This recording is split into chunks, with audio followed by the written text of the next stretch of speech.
The H1B guy here, and today, proposal to modernizing H1B educational requirements, five pros and five cons.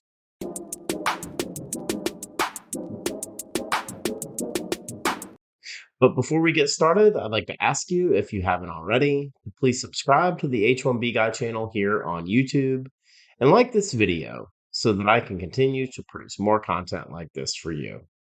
I also wanted to mention that H1B Guy offers a variety of consulting services.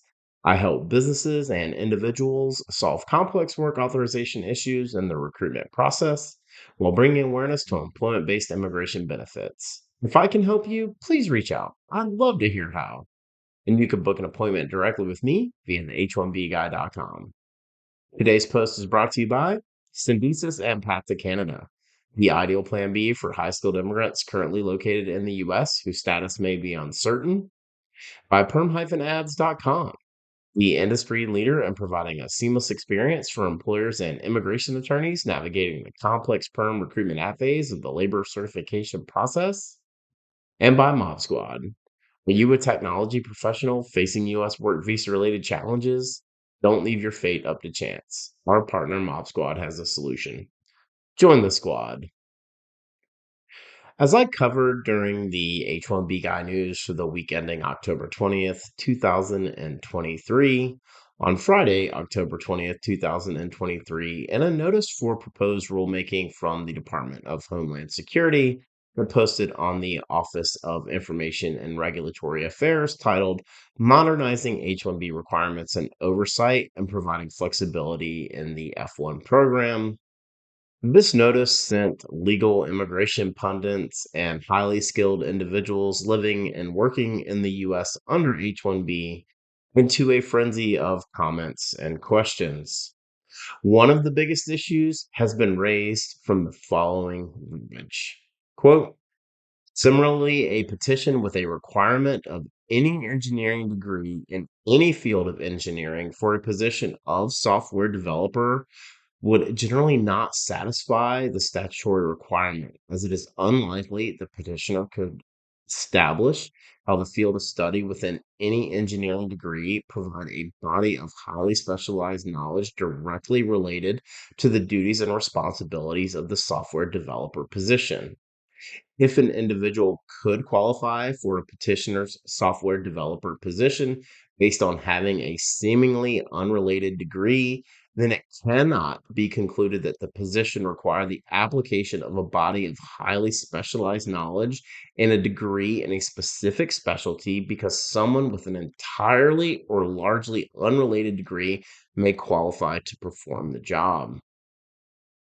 So, in an attempt here to holistically evaluate the why behind this text and what it means, here's my take on five pros followed by five cons of the proposed H1B educational requirements reform. Starting with the five pros. One, the proposed changes to the H1B educational requirements would enhance the program's integrity by ensuring that petitioners seeking to renew or extend H1B visas genuinely possess highly specialized knowledge relevant to their specialty occupation. By narrowing the scope of acceptable degrees for specific roles, using the example provided in the NPRM, an engineering degree must be directly related to the software developer position. These changes would prevent misuse of the H1B visa. Two, the proposed modification would promote a higher level of performance and proficiency by encouraging employers to seek candidates who have educational backgrounds that directly align with specific requirements of the job, creating an even more competitive job market for highly skilled professionals. Three, a more stringent approach in evaluating H1B renewals and extensions based on educational qualifications would help ensure that foreign workers in these roles truly contribute to the growth and innovation of the U.S. tech sector. Four, By specifying the necessity for relevant educational requirements, companies will be discouraged from misusing the H 1B visa and would help to ensure the foreign workers in the roles truly contribute to the overall organizational growth and innovation. Five, ultimately, these changes could lead to more effective allocation of H 1B visas, benefiting both U.S. employers who generally need highly skilled talent and the U.S. economy as a whole by encouraging the employment of individuals with qualifications more closely aligned with their job roles, while also resulting in a more streamlined and efficient visa processing system as applications can be assessed more directly against clear role specific criteria. And let's move on to the five cons. Number one, the proposed changes are too restrictive, potentially barring highly skilled individuals who have valuable skills, relevant work experience, but hold degrees in broader engineering fields from obtaining H 1B renewals and extensions, and leading to potential skill shortages across a multitude of industries. It will discourage highly skilled individuals from pursuing H 1B visas due to the increased uncertainty and ambiguity surrounding eligibility criteria, causing a potential brain drain of skilled workers away from the US. Two, a high percentage of software developers transition from other engineering disciplines and possess a unique combination of interdisciplinary skills that can be highly valuable to employers, which this policy would not take into consideration. The same can be said for literally dozens of other roles within IT. Three, the strict criteria to specific educational backgrounds will limit the flexibility of companies to adapt to rapidly evolving technology trends, affecting their ability to innovate and maintain a competitive edge in the global market, resulting in a decrease of the talent pool as they could be forced to seek candidates with less relevant qualifications or face difficulties in critical talent acquisition needs.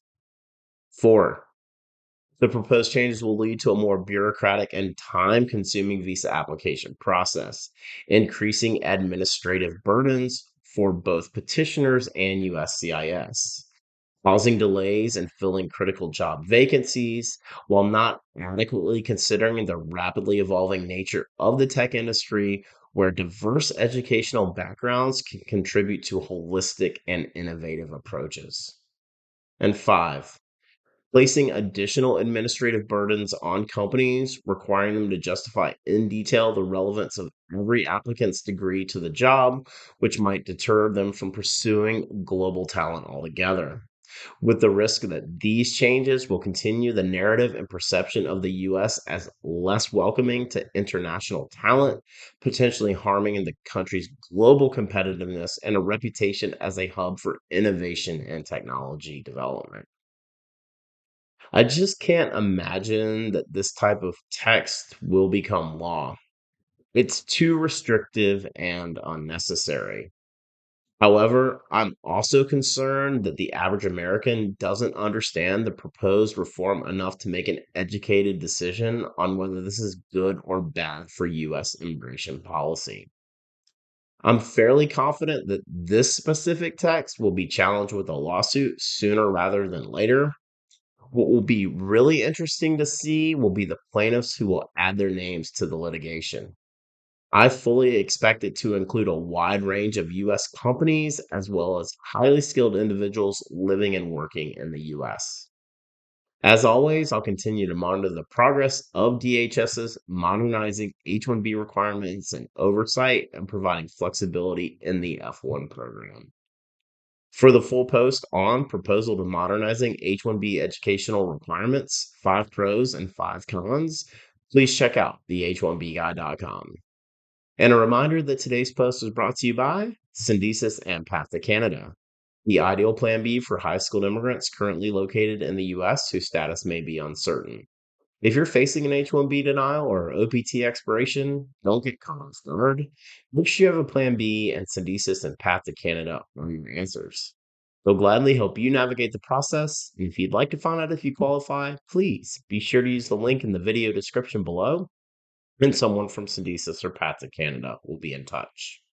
By perm-ads.com, the industry leader in providing a seamless experience for employers and immigration attorneys navigating the complex perm recruitment ad phase of the labor certification process. If you're looking to reduce your costs and overhead associated with perm labor certification recruitment advertising, let perm-ads.com help you. And by Mod Squad. Are you a technology professional facing U.S. work visa related challenges? Don't leave your fate up to chance. Our partner Mob Squad has a solution. Mob Squad helps technology professionals facing U.S. work visa related uncertainty remain working with their current U.S. employer nearshore from Canada, as well as technology professionals from around the world who are seeking to find a rewarding opportunity in North America. Through their partnership with the Canadian government, they can obtain a Canadian work permit for you and your spouse in as little as 4 to 6 weeks. So, whether you're looking to stay working with your current U.S. employer or you want to find a new opportunity in Canada, please find out how the team at Mob Squad can help you via the link in the video description below. Join the squad. Just wanted to ask you again to please like this video, subscribe to the H1B Guy channel here on YouTube, and click the bell for notifications so that you're notified anytime we post new content here to this channel. If you've made it this far, I just want to say thank you for taking the time to watch my video. I really appreciate your support. The H1B Guy, your global source for all things H1B.